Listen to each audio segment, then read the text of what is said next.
કોમ્પ્યુટરની અંદર વાયરસ અને threat protection છે કે નહીં તે ચેક કરવું હોય તો સૌથી પહેલા સ્ક્રીન ઉપર આ જગ્યાએ તમારે લખવાનું છે વિન્ડોઝ સિક્યુરિટી.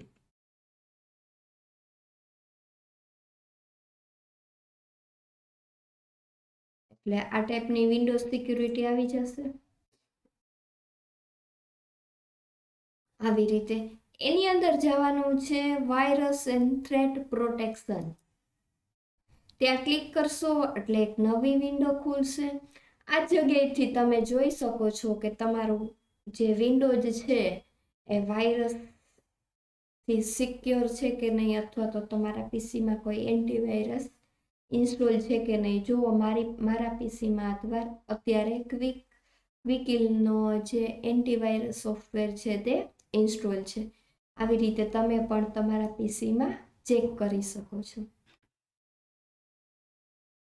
Thank you.